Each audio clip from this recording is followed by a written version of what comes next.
Okey, jadi untuk akhir kelas kita, cikgu nak ambil gambar sikit. Cikgu nak masing-masing boleh buka kamera, kita selfie sikit. Macam biasalah. Okey, jadi untuk yang beragama Islam, kita buka kelas kita dengan Ummul Kitab Al-Fatihah. A'udzubillahi minasyaitonirrajim. Bismillahirrahmanirrahim. Alhamdulillahirabbil alamin, arrahmanirrahim, maliki yaumiddin. Iyyaka na'budu wa iyyaka nasta'in. Ihdinas siratal mustaqim. Shiratal ladzina an'amta 'alaihim ghairil maghdubi 'alaihim waladdallin. Amin. Okey, jadi sebelum kita pergi kepada kita punya kelas hari ini, sebelum cikgu recap apa yang cikgu dah ajar semalam, cikgu akan tunjukkan situasi kewangan yang dah terjadi dekat Malaysia ni. Kita praktikalkan. Okey, jadi masing-masing boleh tengok dekat depan, boleh tengok kat depan. Cikgu selalu nasihat anak murid cikgu. Cikgu selalu nasihat adik-adik cikgu. Kamu ni kira anak murid lah. Okey, jadi yang pertamanya, kita bukan sembang kosong dekat sini. Kita bukan sembang sembang kedai kopi, sembang mamak. Kita ambil situasi sebenar. Realiti kita ambil. Okey. Dan apa yang contoh-contoh cikgu ambil kat sini adalah cikgu tak ambil negara Indon, cikgu tak ambil negara Thailand, cikgu ambil negara Malaysia. Okey, jadi dekat sini kita akan pergi kepada awal je. Okey, simpanan Malaysia kurang daripada RM1,000. Betul ke? Jadi masing-masing boleh tengok. Ini Cosmo. Cosmo pada 2020. Jadi ini pada 2020. Cikgu nak kamu faham satu benda.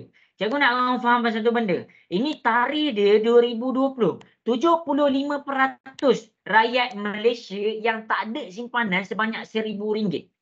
Okey, berapa purata rakyat Malaysia? Sekarang ada 30 juta. Cikgu lupa 33 juta. Okey, kita cakap 30 juta. Daripada 30 juta orang, sebanyak 75% yang tak ada simpanan RM1,000. Kamu rasa ni bahaya tak? Cikgu nak tanya kamu. Bahaya tak sampai sini? Cikgu nak tanya. Bahaya tak? Bahaya. Bahaya. Okeylah. Mungkinlah lepas Cosmo keluarkan ni pada 2020, kita cakap lagi. Kita cakap. Sekarang kita cakap pasal 2023. 2023 simpanan kita yang masih lagi tiada simpanan sebanyak RM1,000 adalah separuh daripada rakyat Malaysia. Jadi 2023 ada sedikit peningkatan lah. Tapi dari kalau kita cakap 30 juta, ada lebih kurang orang 15 juta orang yang tak ada simpanan sebanyak RM1,000. Kita tak cakap 2,000 sekarang ni. Kita tak cakap 1,500. Kita tak cakap RM1,100. Kita cakap RM1,000. Kita tak cakap RM1,100. Kita cakap RM1,000. Kalaulah dia tukar, dia setkan simpanan tu bukan RM1,000. Dia setkan simpanan menjadi RM5,000. Kamu rasa apa jadi dengan peratus ini? Kamu rasa apa jadi untuk 2023? Apa jadi dengan peratus ini? Ni baru, ni Oktober 2023. Okey. Jadi masing-masing boleh tengok kat depan Jadi kenapa berlaku peningkatan? Masa 2020, orang yang tak menyimpan, dia dah mula menyimpan. Kenapa? Dengan berkat PKP. Pada PKP, ramai orang dah sedar kepentingan menyimpan duit. Sebab masa PKP, ramai orang lumpuh.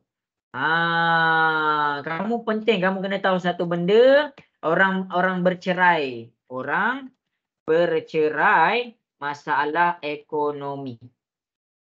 Okey, jadi masing-masing boleh tengok dekat akhbar Sinar Harian ni.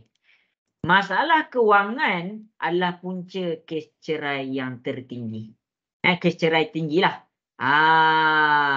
Jadi kamu jangan main-main. Bila kita bercakap tentang duit, sebenarnya memang orang cakap, alah duit je pun. Sebenarnya kita tengah bercakap tentang kehidupan kita. Kita tengah bercakap tentang kehidupan kita. Jadi apa yang cikgu ajar semalam? Cikgu ajar tentang simpanan kan? Cikgu ajar tentang simpanan. Cikgu baru tunjuk hari ni. Simpanan, kalaulah dia simpan dengan betul, kamu kena faham satu benda. Kalau kita simpan dengan betul, contohlah kamu simpan, kamu ada duit. Kamu kena faham, satu tempat kamu simpan, kamu boleh naikkan duit kamu tanpa kamu buat apa-apa. Maksudnya dekat sini RM1,000 bila kamu simpan di tempat yang betul, kamu biar je, boleh je nak dapat RM1,000 tu dalam masa setahun.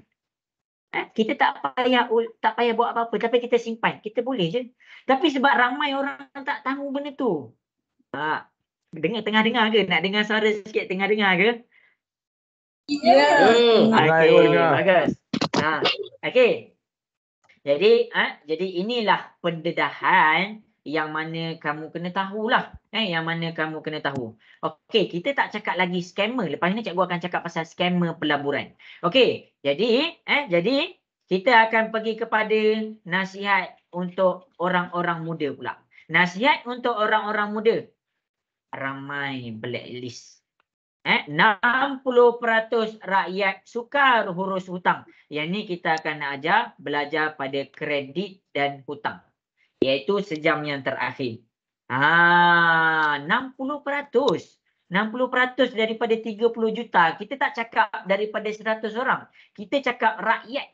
Rakyat tu maksudnya seluruh Malaysia. 60% sekarang ni tengah tersekat. Nak bayar kereta, nak bayar rumah. Jadi macam mana nak urus? Okey, kita tengok pula. Muda-muda dah jadi bankrupt. Apa sebab dia? Apa sebab dia? Okey, cikgu bagi tahu satu rahsia.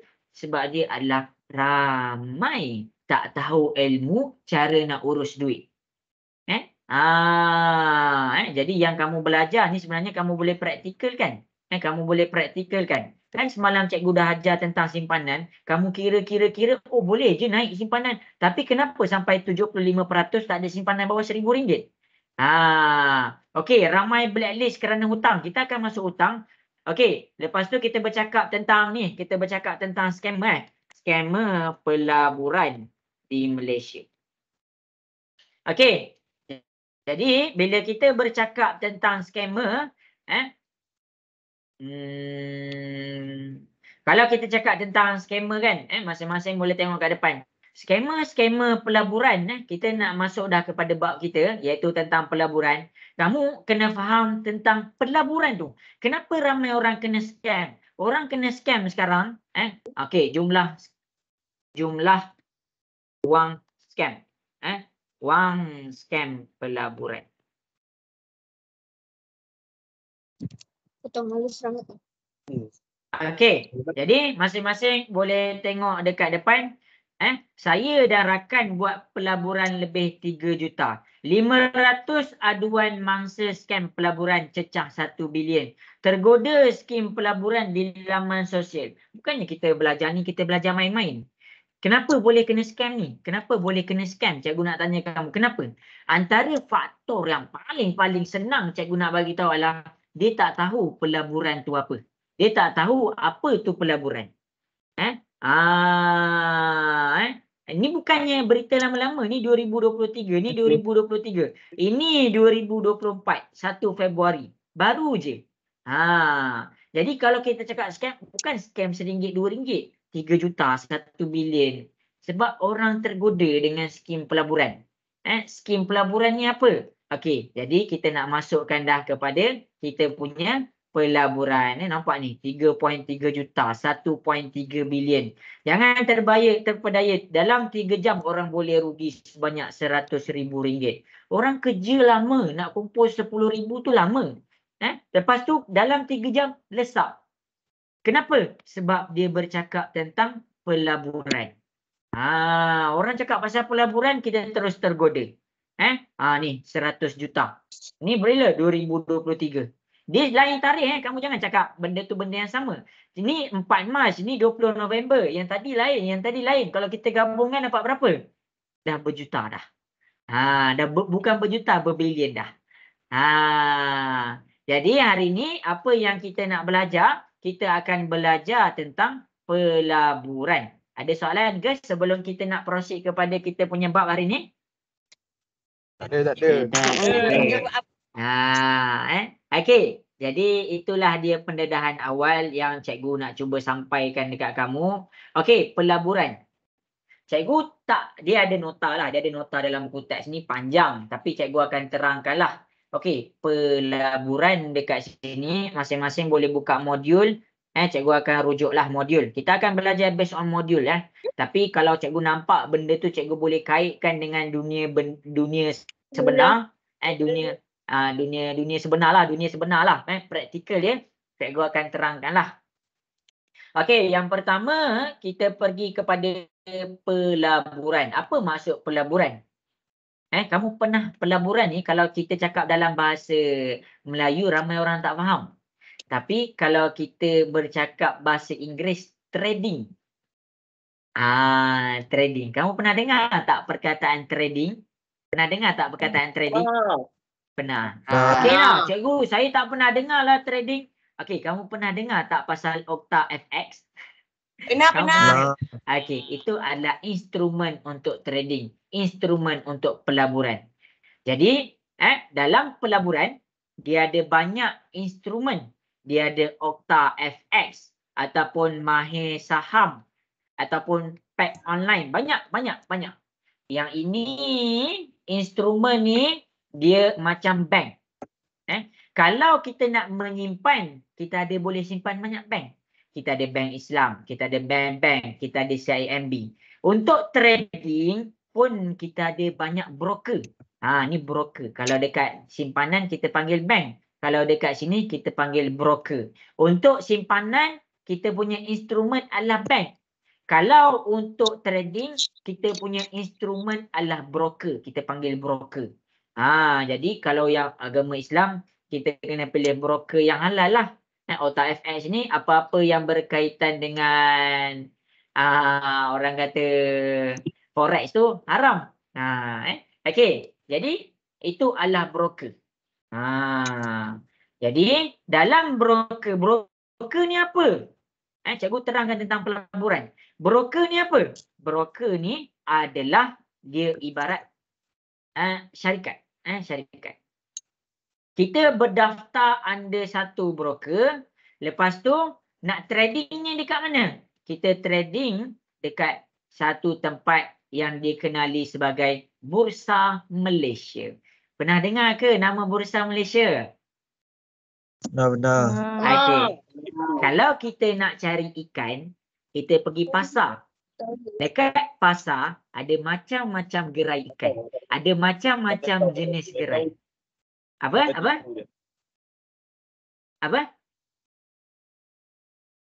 Tak dengar? Okey, dalam dekat kalau kita pergi pasar ada ikan. Tak dengar lah.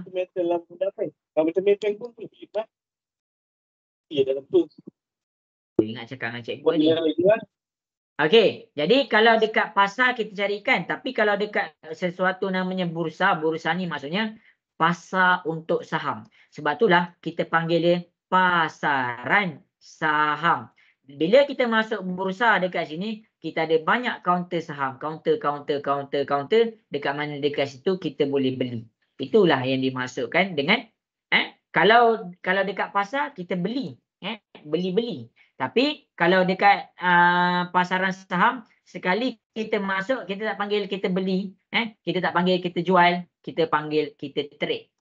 Kita panggil kita trade. Itu adalah cara melabur. Itu cara untuk melabur. Jadi ini pendedahan awal. Okey, jadi kita akan pergi kepada pelaburan. Pelaburan yang pertama sekali, yang ni cikgu nak terangkan. Pelaburan dia ada risiko. Dia ada risiko. Setiap pelaburan dia mesti ada risiko. Apa maksud risiko? Maksudnya sekali kamu trade, cikgu dah terangkan trade tu apa? Trade tu maksudnya kita berurusan untuk melabur. Kita beli jual saham. Okey, kalau kamu pening itu tak payahlah faham yang tu. Kamu faham apa yang cikgu cuba sampaikan je. Maksudnya dekat sini bila kita letak RM100 dekat satu kaunter, kadang-kadang duit kita boleh naik jadi RM110. Kadang-kadang dia boleh jadi turun jadi RM90. Maksudnya dekat sini graf untuk pelaburan tu bukannya naik je. Dia turun dan naik.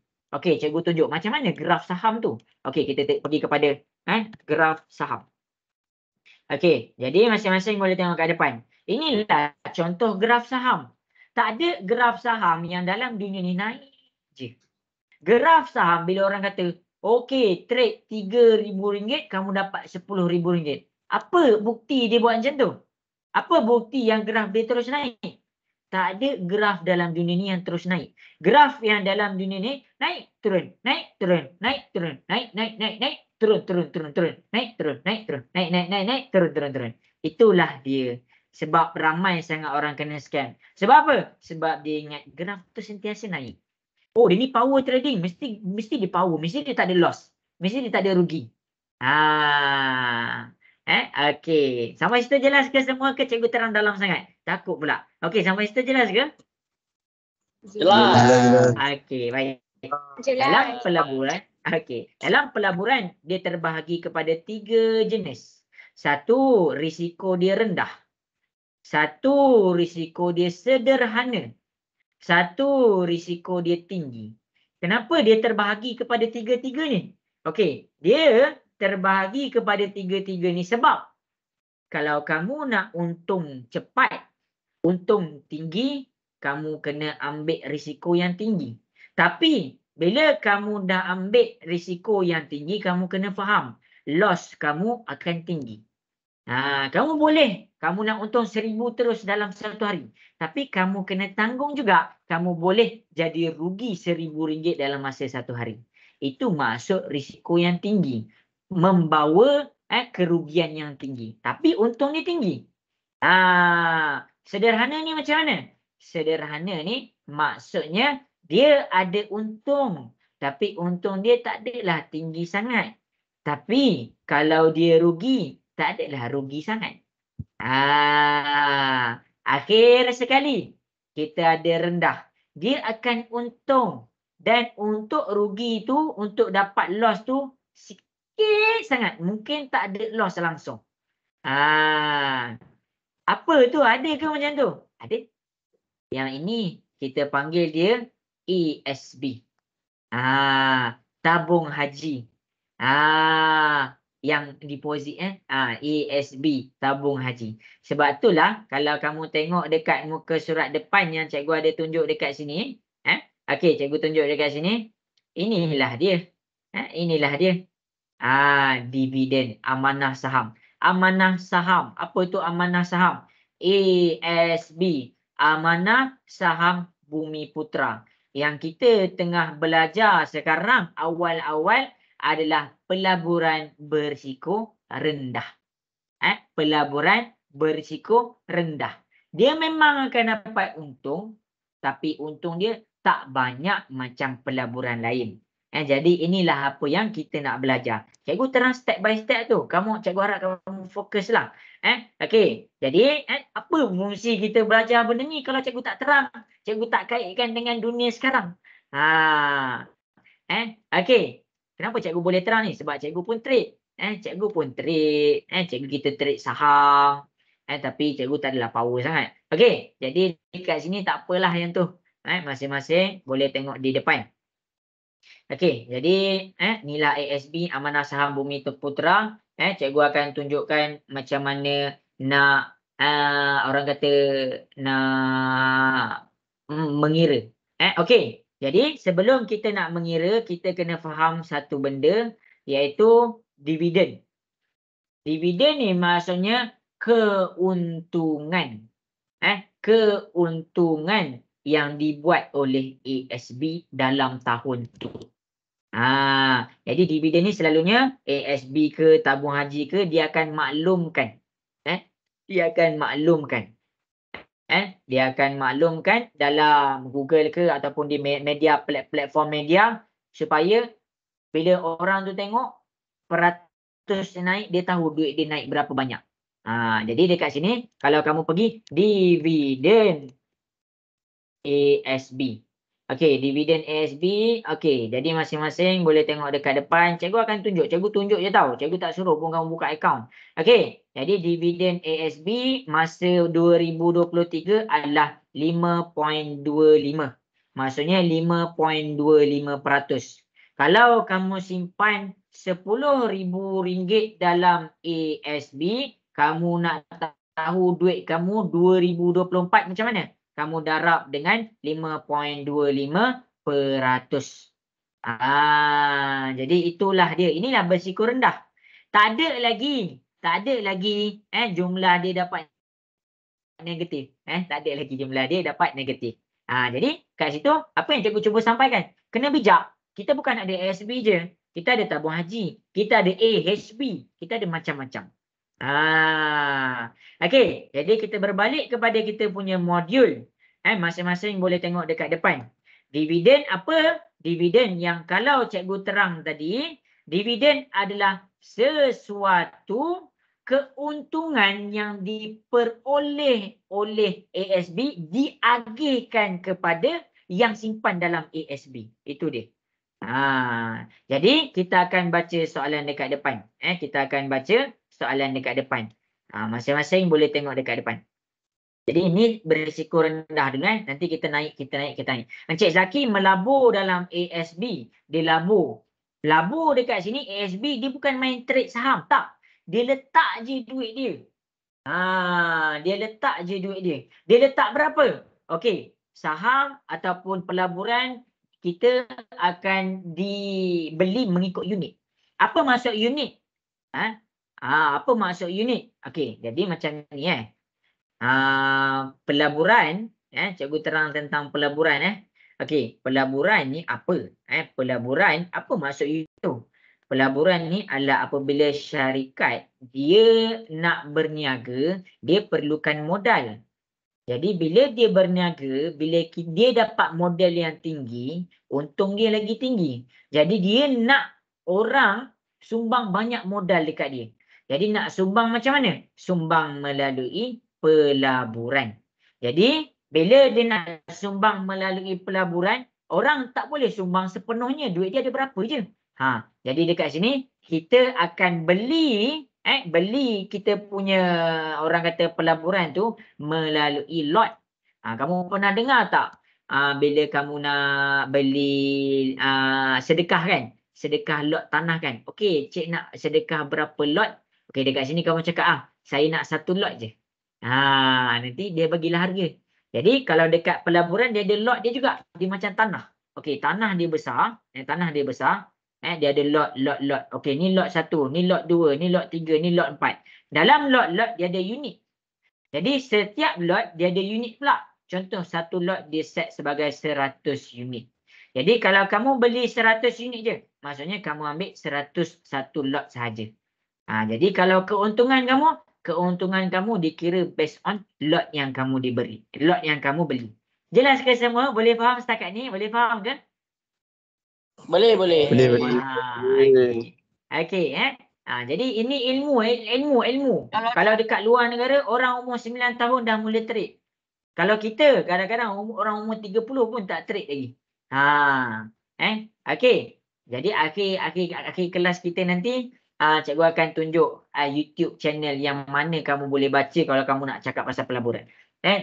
Ataupun nasihat kewangan. Okey, jadi dekat sini kamu jangan faham, jangan pening pula kalau disebut unit. Cikgu dah terang tadi.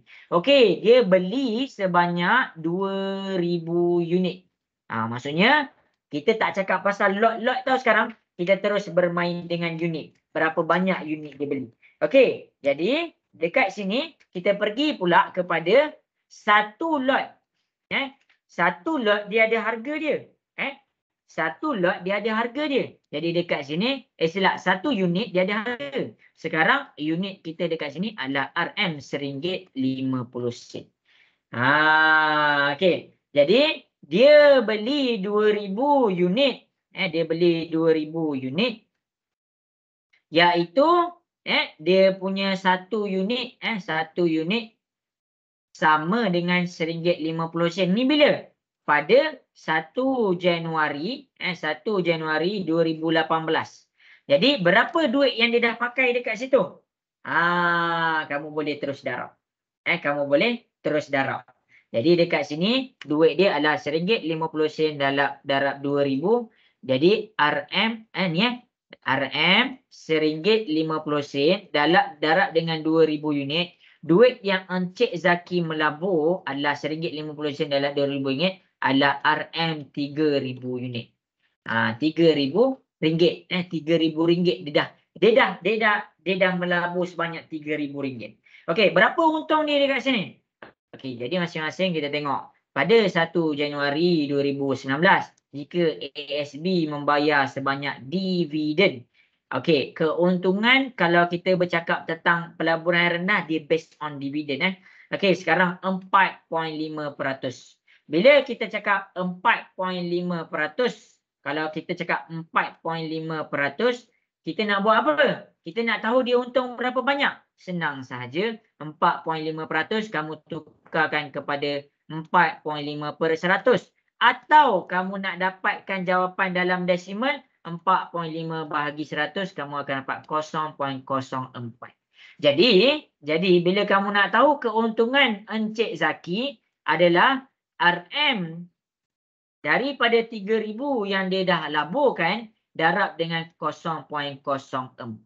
0.045, sorry, ni 4.5 Okey, 3,000 darab 0.045. Jadi pada tahun tu Encik Zaki beroleh dividen sebanyak RM135. Maksudnya duit Encik Zaki sekarang berapa? Pada 1 Januari 2019. Duit dia meningkat sebanyak RM135. Jadi duit Encik Zaki sekarang adalah RM3,135. Jelas ke apa yang cikgu cuba sampaikan? Boleh faham ke? Jelas. Boleh. Okey, bagus. Okey, jadi itulah. Jadi formula dia apa? Formula dia dekat sini, kalau dia tanya dividen, yang pertama sekali kita kena tahu rate dividen dia, berapa keuntungan dia. Darab pula dengan unit, berapa unit yang dia beli. Darab pula dengan harga per unit, RM per unit. Ini adalah formula untuk dapatkan kiraan dividen. Maksudnya berapa dia untung. Ni dividen kita adalah RM135 kalau dia 4.5%. Okey. Ada soalan tak nak tanya kat sini? Boleh faham ke?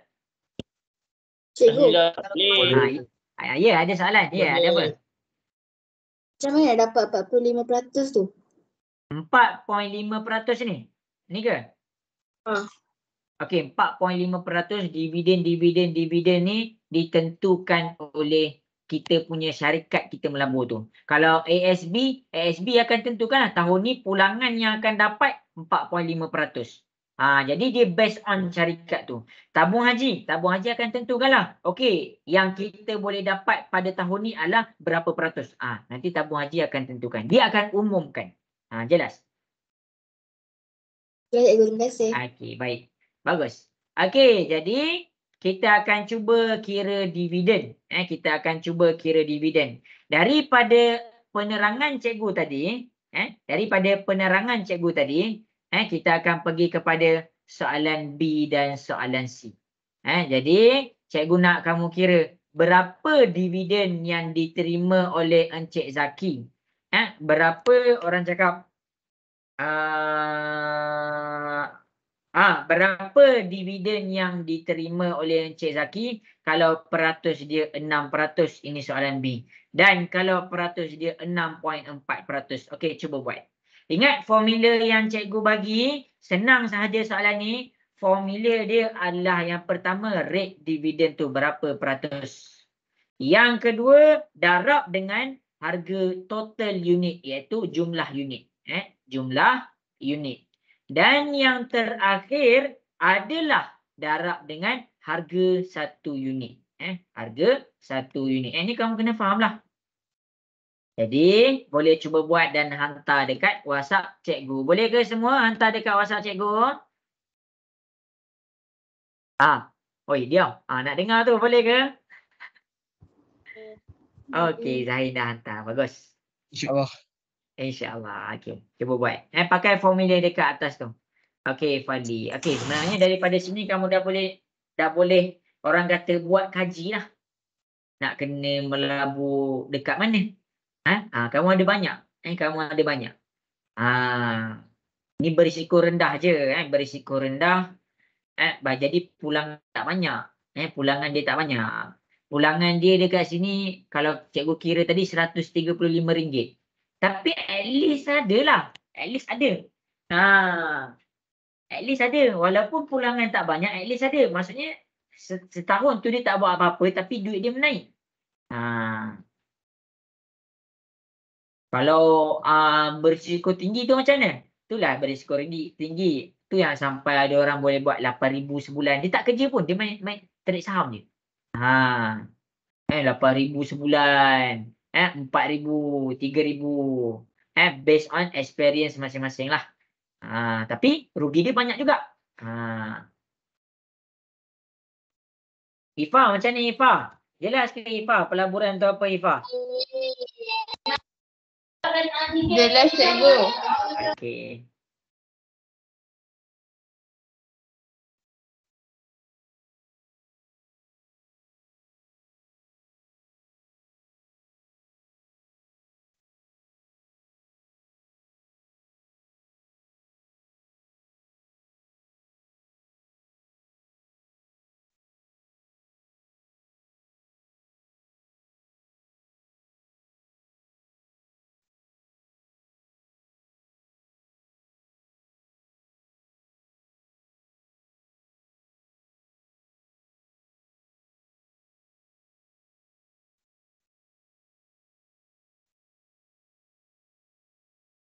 Okey, hantar kat cikgu Cikgu bagi masa 1 minit lagi.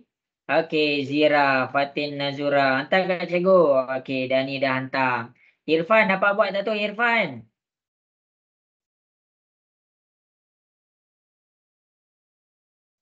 Irfan Prof, dapat buat tak tu?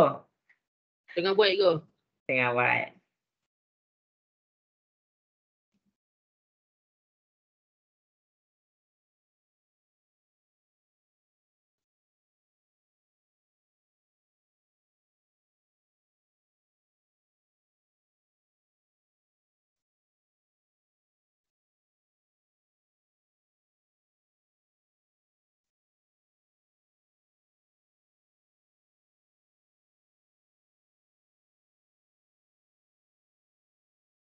Waalaikumsalam.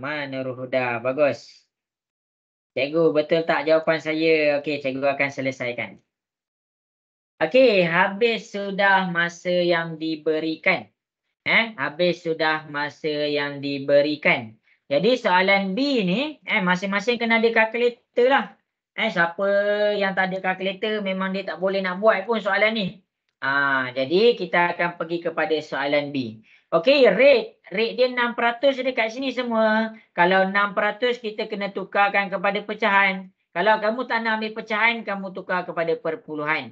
Jadi 0.06 darab jumlah unit. Jumlah unit yang dia beli adalah RM2,000. Darab 2,000 unit. Darab dengan harga 1 unit. Ni harga 1 unit. Ni formula dia adalah RM RM1.50. Jadi dekat sini apa yang dia dapat? Apa yang dia dapat dekat situ, bila kita tekan kalkulator, kita akan dapat RM180. Maksudnya Encik Zaki kalau dividen dia nak dibuatnya 6% masa tahun tu, dia dah untung sebanyak RM180.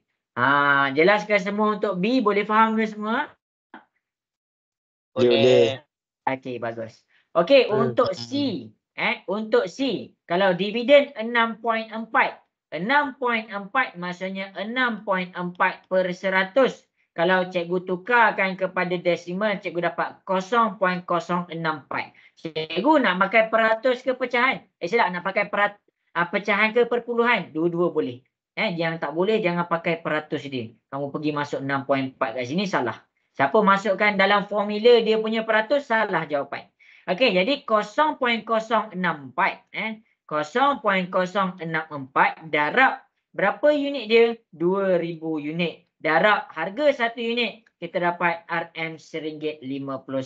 Jadi dekat sini 0.064 darab 2,000 darab RM1.50. Dekat situ kamu akan dapat RM1.192. Jadinya makin tinggi dividen kita punya peratus, maksudnya peratus dividennya tahun tu lagi tinggilah pulangan yang Encik Zaki dapat. Jelas ke semua? Boleh faham? Boleh. Okey. Sebenarnya dividen ni ditentukan apa faktornya. Okey, faktor utama dividen kalau kamu tengok dia tinggi, tahun lepas tinggi, tahun ni rendah, tahun depan tinggi. Apa faktor dia? Faktor yang antara terbesarnya adalah ekonomi semasa. Macam mana ekonomi negara? Macam tu jugalah kamu punya dividen. Jadi memang ekonomi negara memainkan peranan yang sangat penting. Sebab itulah kalau dalam ucapan Perdana Menteri dia cakap, kita akan menarik pelabur-pelabur luar untuk melabur dalam Malaysia. Jadi itulah puncanya. Bila ramai pelabur luar melabur dalam Malaysia, ekonomi Malaysia bagus. Bila ekonomi bagus, dividen yang kita akan dapat lagi tinggi. Dia semua tu berkait. Okey. Jadi itulah dia. Jadi dekat sini, kalau orang kata pelaburan yang takkan rugi, inilah dia pelaburan yang takkan rugi. Tiba-tiba dia kata, labur 3,000 dapat 300,000. Itu menipu. Sebab kalau kamu labur 3,000, yang takkan rugi, nilai pulangan kamu hanya sekitar 100 ke 200 ringgit. Ini baru realistik. Habis soalan nombor 7. Cikgu harap jelas kamu dapat poin yang cikgu dah cuba terangkan tu. Okey. Jadi, kita akan pergi kepada harga saham pula. Okey. Jadi, masing-masing boleh tengok dekat depan. Okey. Jadi, masing-masing boleh tengok dekat depan pula. Kita pergi kepada saham. Kan cikgu cakap tadi, saham dia ada menaik dan menurun. Cikgu dah tunjukkan tadi graf. Graf naik maksudnya dia untung. Graf turun maksudnya dia rugi. Okey, sekarang kita tengok kepada Encik Amir. Kita tengok kepada Encik Amir. Okey, untuk saham ROI ni formula dia. Ni formula dia. Maksudnya kita nak tahu berapa pulangan yang Encik Amir dapat. Okey, inilah dia punya formula. Cikgu akan terang. Cikgu akan terang. Jadi sila fokus. Benda chapter 3 ni more kepada penerangan. Kalau tak kamu kira je. Tak tahu pun apa yang kamu kira. Jadi masing-masing boleh tengok dekat depan. Tengah tengok ke? Nak dengar suara sikit? Ya. Okey, baik. Ya. Okey, baik. Okey, nilai pelaburan. Encik Amir melabur sebanyak 2,000 unit saham yang bernilai RM1.60. Maksudnya dekat sini dia melabur, dia letakkan duit trading dia adalah dia beli 2,000 unit. Cikgu dah terang dah unit tu apa. Dengan harga RM RM1.60 bagi satu unit. Ini dia punya harga. Encik Amir melabur. Okey, lepas dia melabur, keuntungan modal dan pelaburan modal ROI jika dia menjual semua saham yang dimiliki. Jadi sekarang kita bercakap tentang keuntungan. Bila cikgu cakap keuntungan, maksudnya nilai saham yang Encik Amir tu dia meningkat. Jadi nak tahu dia meningkat berapa banyak? Tengok cikgu ajar. Cikgu ajar. Okey, jadi dekat sini kita cakap berapa dia labur. Berapa dia labur. Ini tak ada dalam kiraan tau, tapi cikgu nak tunjuk kat kamu. Encik Amir dah melabur sebanyak 2,000 darab RM1.60. 2,000 darab RM1.60. Jadi Encik Amir kat sini dia melabur sebanyak RM3,200. Ini adalah jumlah pelaburan Encik Amir. Jumlah pelaburan. Jadi dekat sini kita pergi kepada, tak naklah, okey, cikgu pergi kepada contoh. Cikgu pergi kepada contoh. Siapa yang dah print boleh tengok contoh. Lepas ni kita buat soalan A. Okey, sekarang nilai pelaburan Encik Amir tu, ingat kalau meningkat ke menurun ke dia based on unit. Okey, pelaburan dia meningkat kepada satu unit bersamaan dengan RM RM1.70. Jadi berlaku berapa peningkatan? Kita nak tahu berapa, kita nak tahu apa dekat sini kalau dia meningkat. Okey, jadi macam ni. Dia nak tahu yang pertama keuntungan. Nanti kita akan kira berapa keuntungan dia. Dan yang kedua nilai pulangan pelaburan ROI. Ni ROI nilai pulangan pelaburan. Okey, jadi masing-masing boleh tengok kat depan. Jadi step yang pertama kamu kena tahu berapa dia meningkat. Nak tahu berapa dia meningkat, kamu kena tahu berapa peningkatan dia. Ni step pertama. Peningkatan dia dekat sini adalah sekarang RM1.70 tolak dengan RM1.60. Okey, RM1.60. Jadi saham yang kamu beli tu dah meningkat sebanyak 0.1 sen. Maksudnya 10 sen lah. Cikgu, alah 10 sen je pun dia meningkat. Okey, 10 sen je pun dia meningkat. Jadi masing-masing boleh tengok. Sekarang 10 sen dia meningkat ni, kita nak tahu berapa keuntungan dia. Encik Amir beli berapa unit? Encik Amir dia dah beli sebanyak 2,000 unit. Maksudnya 2,000 unit darab dengan 10 sen. Jadi 2,000 unit darab dengan 10 sen. Encik Amir punya keuntungan adalah RM200. Nampak dia untung dekat sini. Jadi inilah jawapan nombor 1. Dia untung RM200. Jadi lama ke RM1.60 nak pergi kepada RM1.70 ni? Lama ke? Kadang-kadang sehari je boleh. Sehari pun boleh. Sebab tu lah bila orang trade, ada je yang dapat untung RM100 sehari, ada yang untung RM200 sehari berdasarkan market. Okey, jelas ke semua dekat situ? Itulah nilai untung dia. Boleh faham? Boleh. Okey. Jadi kita nak cari pula ROI dia. Kita nak cari pula ROI dia. ROI ni apa? ROI ni adalah peratusan keuntungan. Kalau dekat tadi dividen dia terus bagi 6.4%. Kalau dekat sini kita nak tahu peratusan keuntungan Encik Amir berapa? Jadi tengok jumlah pulangan. Jumlah pulangan iaitu untung dia. Untung dia dekat sini RM200. Per dengan nilai pelaburan awal. Okey, jadi dekat sini nilai pelaburan nilai pulangan pelaburan. Nilai pelaburan awal. Okey, nilai pelaburan awal, sorry cikgu jam sikit tadi. Okey, nilai pelaburan awal adalah RM3,200.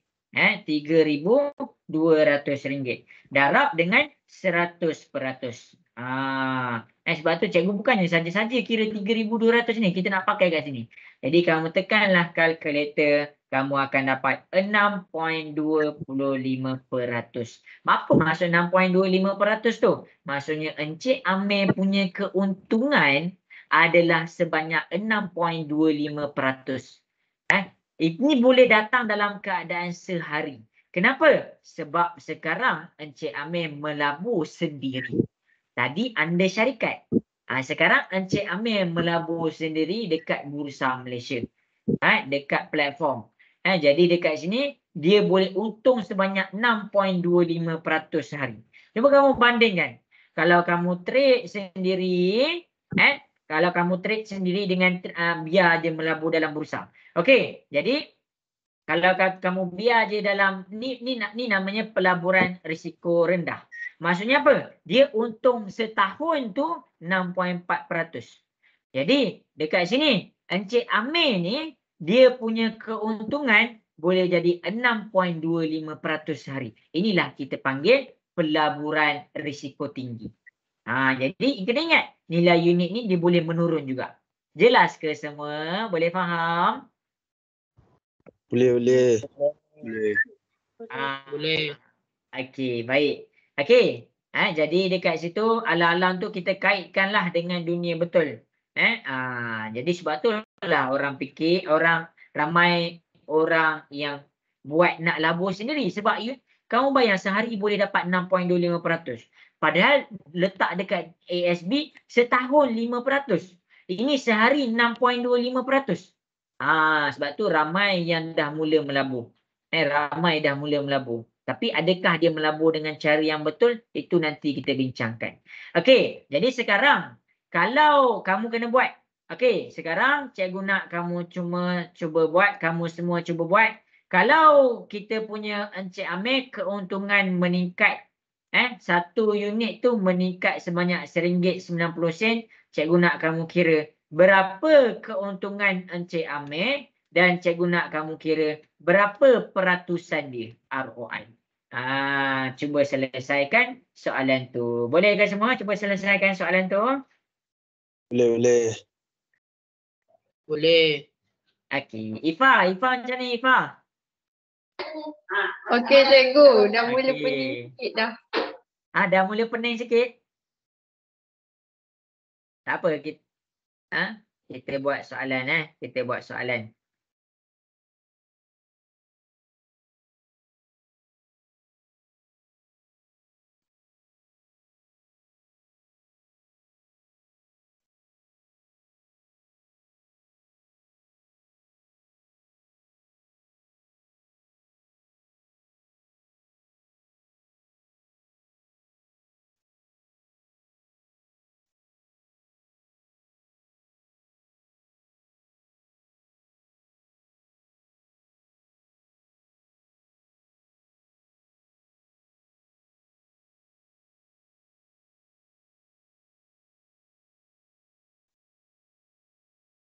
Okey, dah siap hantar kat cikgu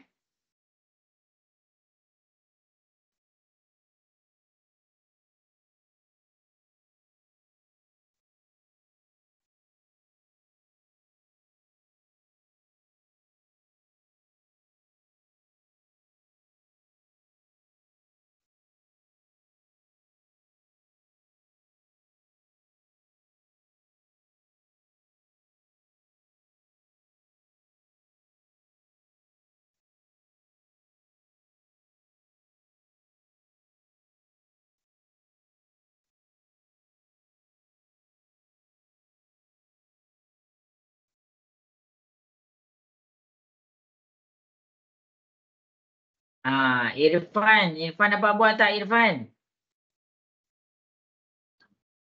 Dapat ke? Okey.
Okey, hantar kat cikgu semua.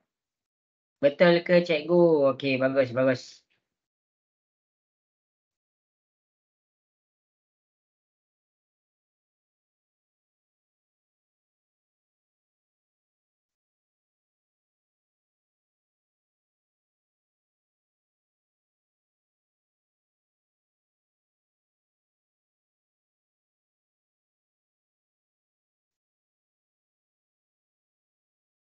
Okey, jadi cikgu nak mula buat dah. Okey, jadi masing-masing boleh tengok di hadapan.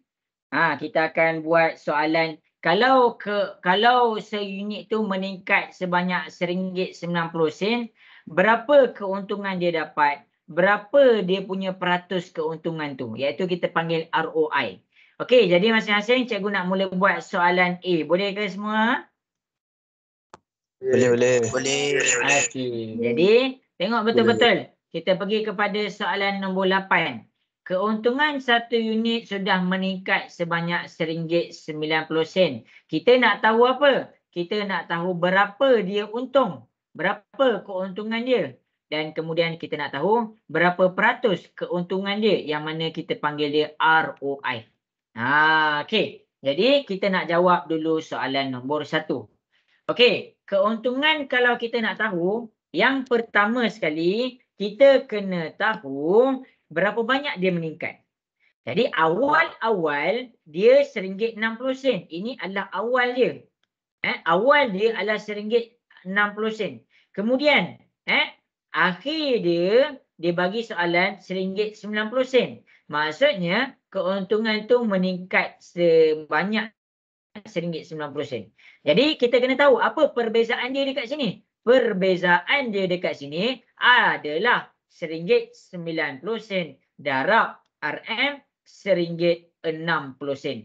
Jadi kita akan dapat perbezaan dia dekat situ sebanyak RM30.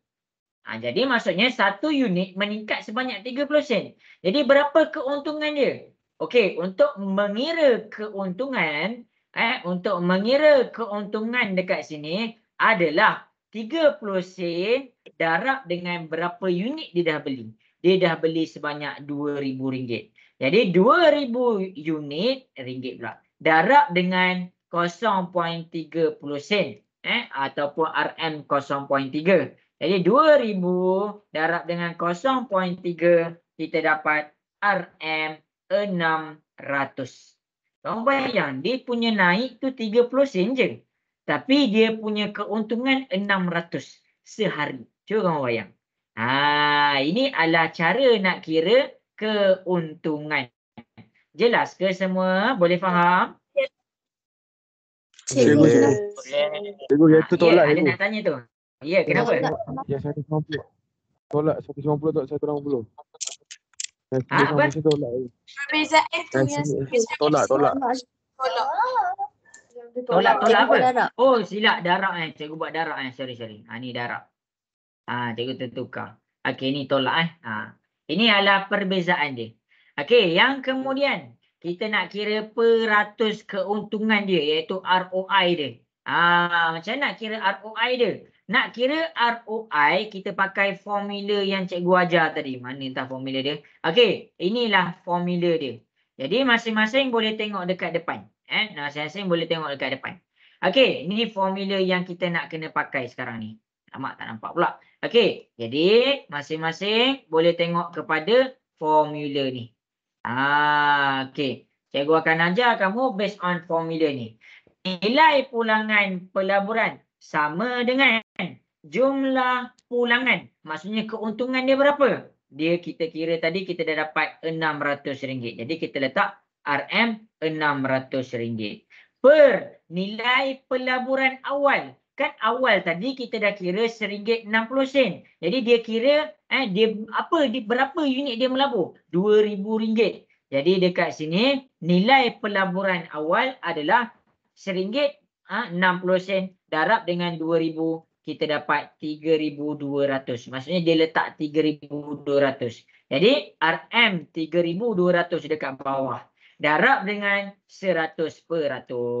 Jadi ROI kita dekat sini adalah sebanyak 18.75%.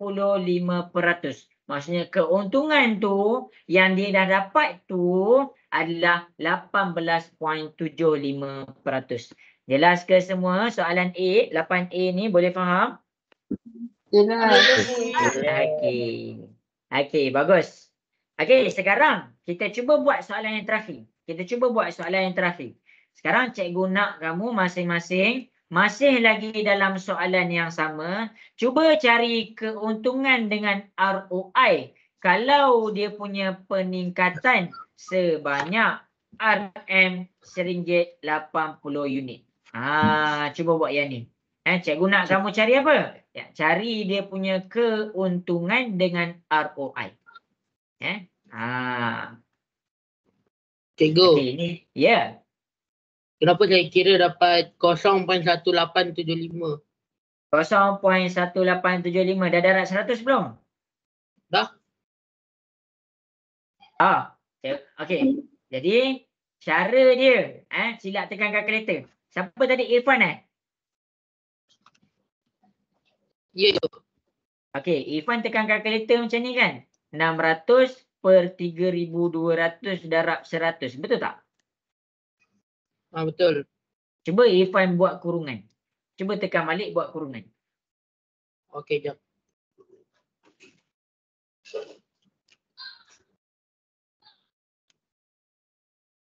Dapat 18.75. Dapat. Kenapa Irfan dapat lain tadi? Cikgu nak tanya, kenapa dapat lain? Sebab tak letak kurungan. Ya. Kalau Irfan tak letak kurungan, kalkulator akan baca 600 per 3,200 darab 100. Faham? Faham. Jadi setiap kali kita nak buat pecahan dalam kalkulator kena buat kurungan. Semua orang kena buat kurungan. Kalau kita main tulis macam tu, kalkulator akan baca tu dah betul dah. Cuma cara kita tulis dalam kalkulator tu salah. Jelas ke Irfan? Boleh faham? Jelas. Okey, baguslah. Tanya. Mungkin ada yang tersilap lagi ke? Jangan buat silap dah. Jadi bila kita nak letakkan kurungan dalam pecahan, pecahan dalam kalkulator, sila buat kurungan. Cikgu. Ya, nak tanya apa tu? Kenapa 600 kena per 3,200? Apa? Kenapa 600 kena per 3,200? 3,200 itu formula. Ni formula. Ni formula. Jadi 3,200 ni adalah yang awal. Yang 600 ni untung yang kita dapat kat sini. Tu formula. Kita kena pakai formula tu. Terima kasih, cikgu. Okey, sama-sama. Okey, siapa nak tanya je tau. Tanya je. Dini ada Dini. Dini boleh faham ke setakat ni Dini? Boleh, cikgu. Okey, bagus.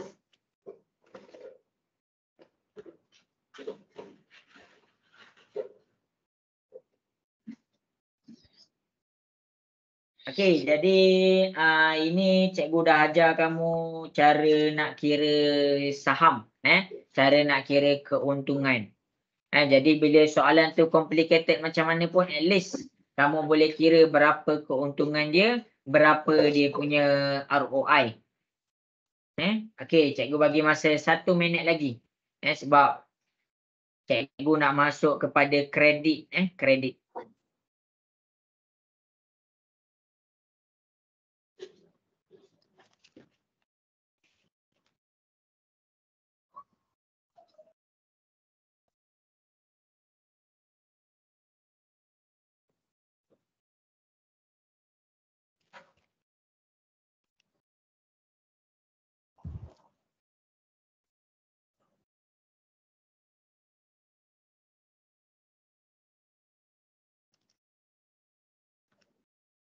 Okey, buat semua.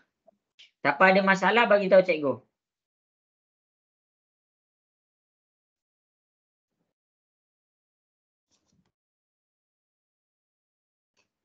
Okey, bagus.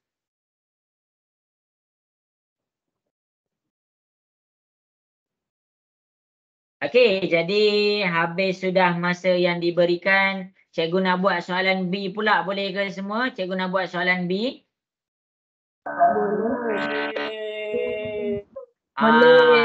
Okey. Jadi kita ambil soalan yang sama. Kita ambil soalan yang sama. Kita tak pergi soalan lain pun. Jadi dekat sini inilah asas bagi nak mengira keuntungan bagi pelaburan tu. Okey, soalan B. 1 unit. Jadi masing-masing boleh tengok ke depan. RM1.85. Maksudnya satu unit yang dia beli tu awal dia adalah RM1.60. Sekarang meningkat sebanyak RM1.85. Jadi kita nak ada peningkatan dekat situ. Bagus, ada peningkatan.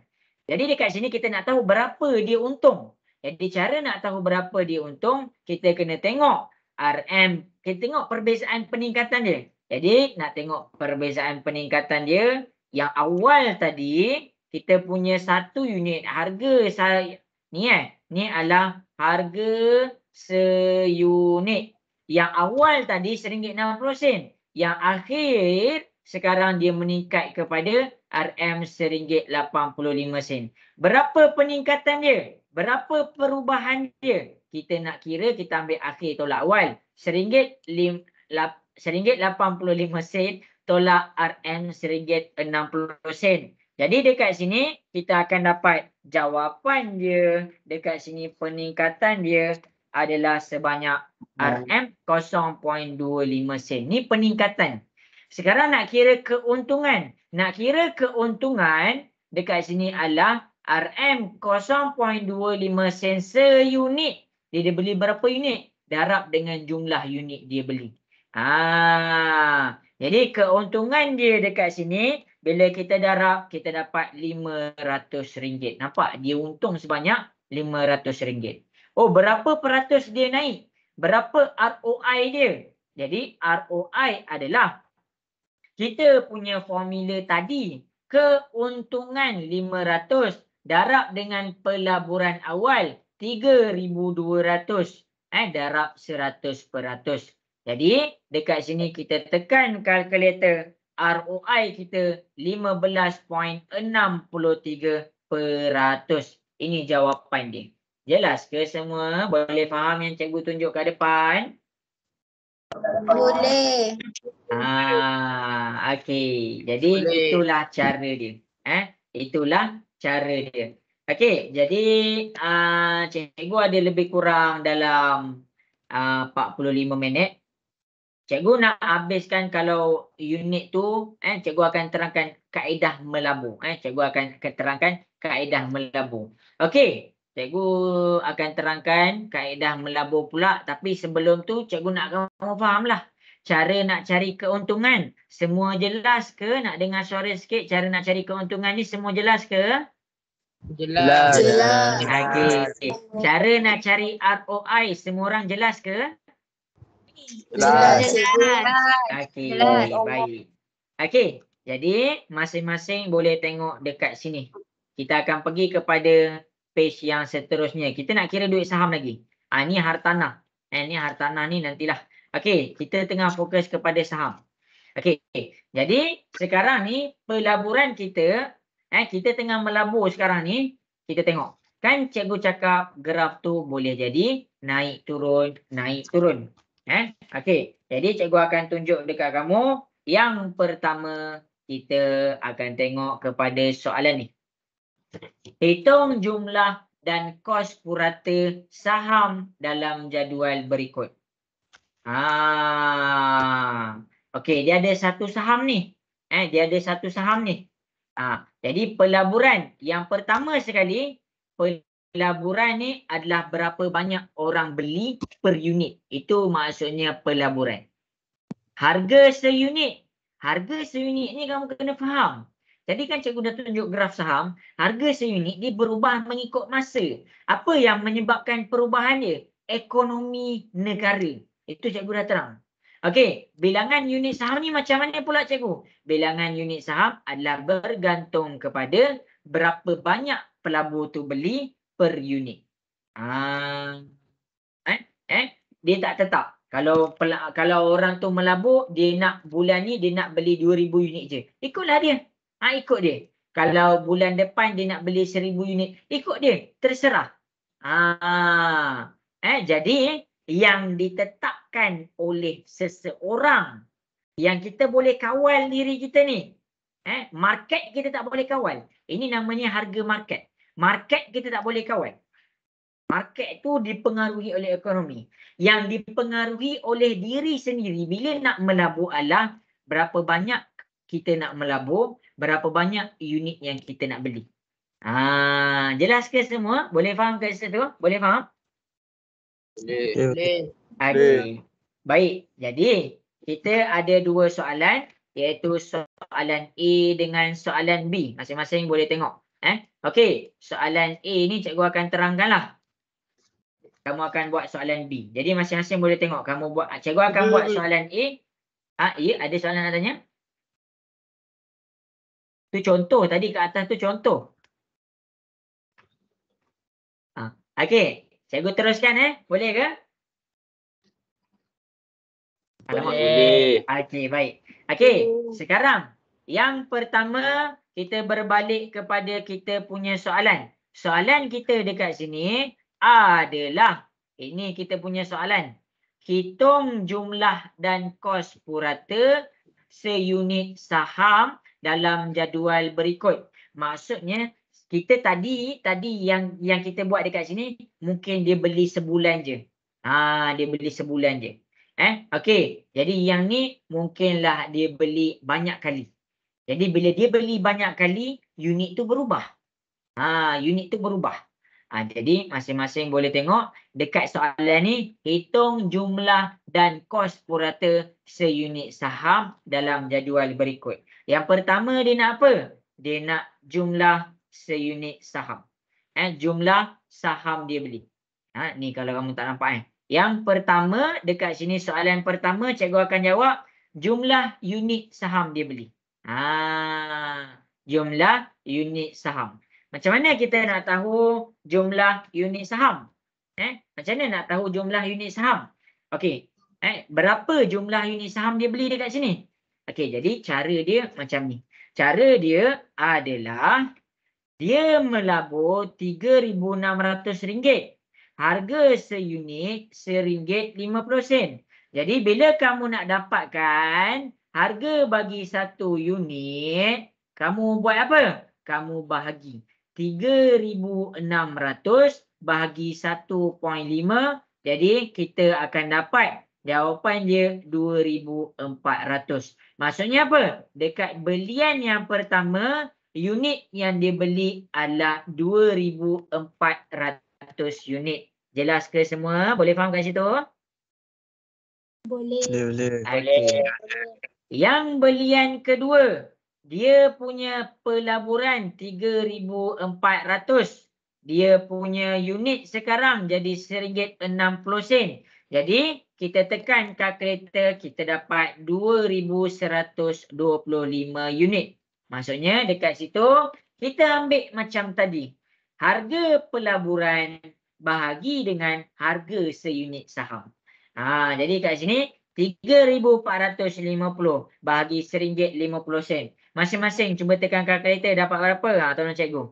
Belian ketiga dapat berapa? 3,450 bahagi RM1.50 dapat berapa? 2,300. Pandai. 2,300 unit. Kemudian RM3,600 bahagi dengan RM1.80 seunit. Dapat berapa semua? 2,000.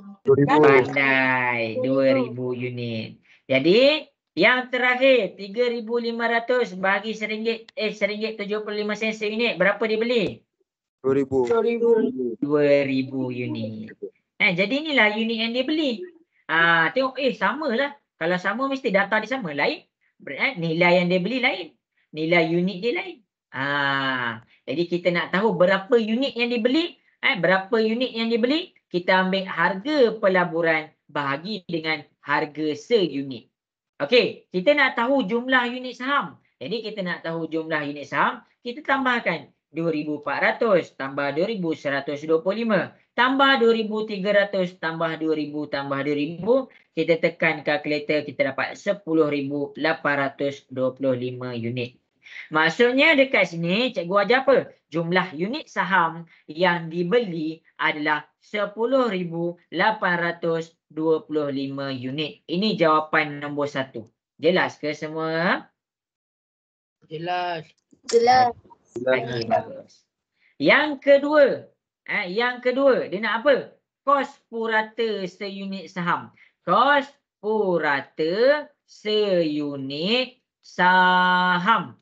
sekarang bila dia nak kos purata seunit saham, apa yang kita kena buat dekat sini? Cikgu asingkan Jumlah sikit. pelaburan. Tak. Kita nak tahu purata seunit tu. Kita nak tahu purata seunit tu. Unit tu boleh berubah. Tapi kita nak tahu sekurang-kurangnya purata perubahan dia berapa. Jadi dekat sini kamu kena tambah pelaburan dia. Tambah jumlah pelaburan dia. Kita tambahkan jumlah pelaburan, kita akan dapat RM17,550. Jadi ini jumlah dia melabur. Ini bilangan unit saham. Jadi dekat sini bila kita nak tahu kos purata dia, kita ambil jumlah pelaburan bahagi dengan jumlah bilangan unit. Tu dia. Okey. Jadi dekat sini kita nak tahu pakai formula ni. Jumlah pelaburan bahagi dengan jumlah unit. Itu formula dia. Ni formula dia. Jadi kita tekan kalkulator. Jumlah pelaburan dekat sini RM 17,550 bahagi dengan unit dia berapa? 10,825 unit. Kita tekan kalkulator, kita akan dapat RM RM1.62.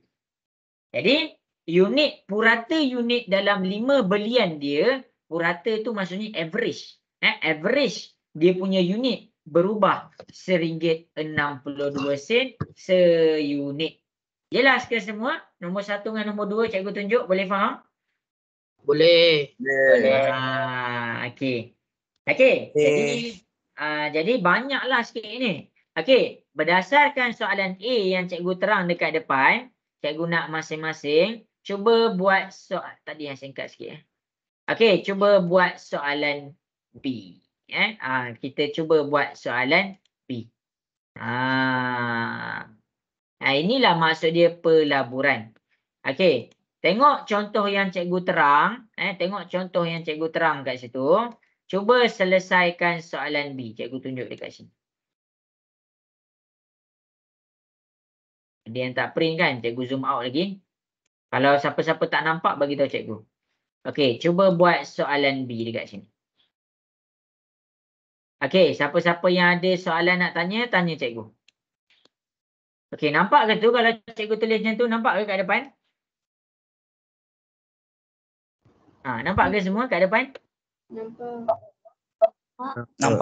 Okey, baik. Okey, sekarang apa yang cikgu nak kamu kira? Yang pertama, cikgu nak kamu kira jumlah unit saham. Berapa jumlah unit saham dia? Yang kedua, cikgu nak kamu kira kos purata bagi seunit. Kos purata seunit saham. Jadi dekat sini, apa yang kamu kena buat adalah rujuk je contoh yang cikgu dah tunjuk dekat depan. Lengkapkan jadual ni, cari dua benda ni. Boleh ke semua? Nak dengar suara sikit, boleh ke? Boleh. Baik, cuba selesaikan. Hantar kat cikgu. Okey, yang ni lama sikit lah. Cikgu bagi masa 5 minit. Cuba selesaikan. Cikgu ingat lepas ni nak masuk kepada kredit dan hutang pula. Kenapa saya dapat 2,000 lebih?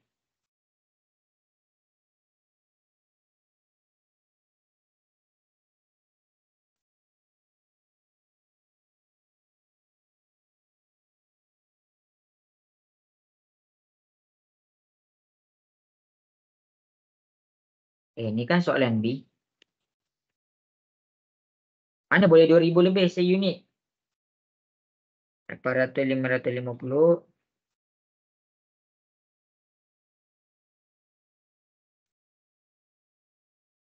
Kita tekan balik kalkulator. Cuba tekan balik. 18615 bagi 8550.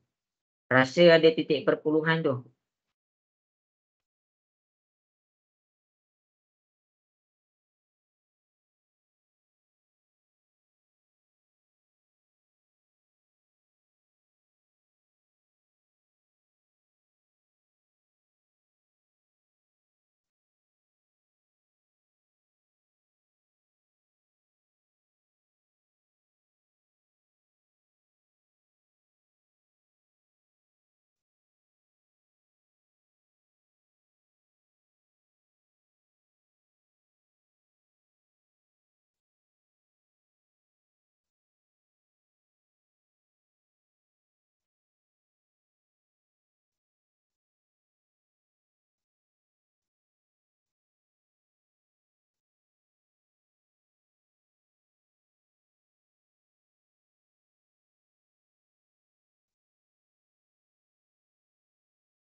Okey, 3 minit lagi. Cikgu bagi masa. Ada soalan nak tanya, tanya cikgu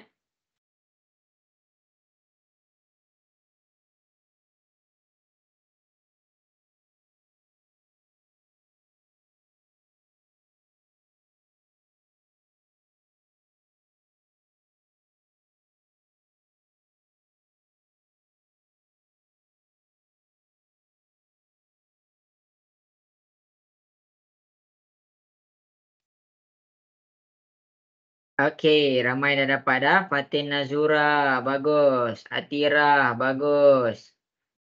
Ya, betul. Jawapan dia RM2.17. RM2.18. Bundakan, bundakan. Irfan dah dapat belum Irfan?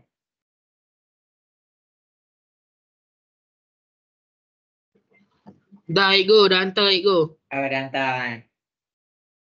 Oh, dia bawa ni banyak sikit penerangan jadi cikgu perlu bersuara lebih sikit.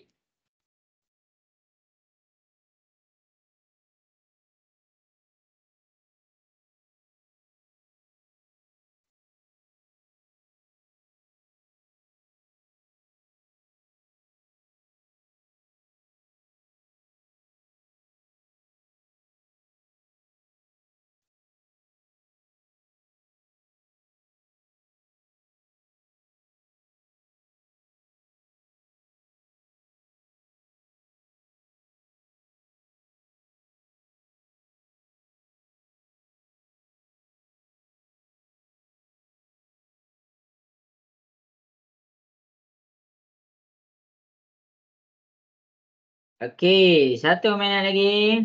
Okey semua, setakat soalan B ni boleh buat ke agak-agak? Nak dengar suara sikit, boleh buat ke? Boleh follow lagi ke? Boleh. Okey. Bagus.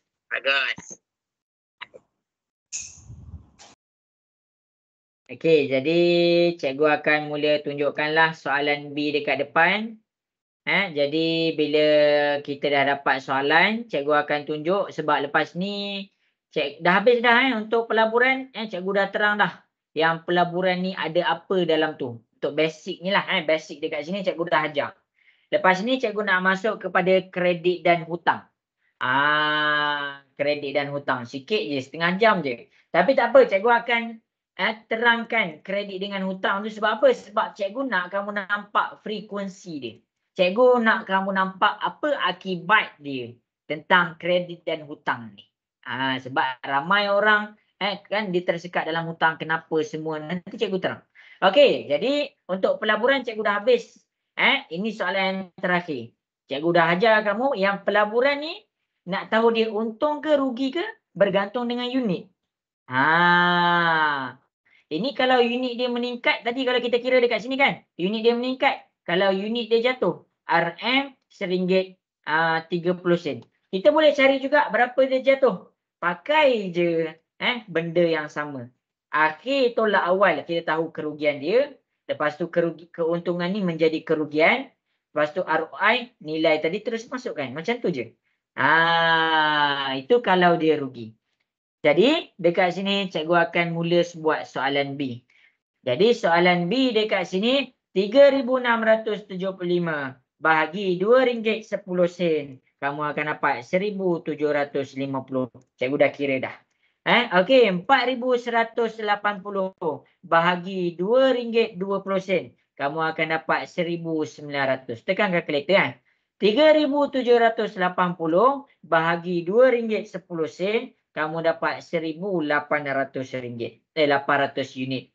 3,680 bahagi RM2.30. Kamu dapat 1,600 unit. Akhir sekali, 3,300 bahagi RM2.20.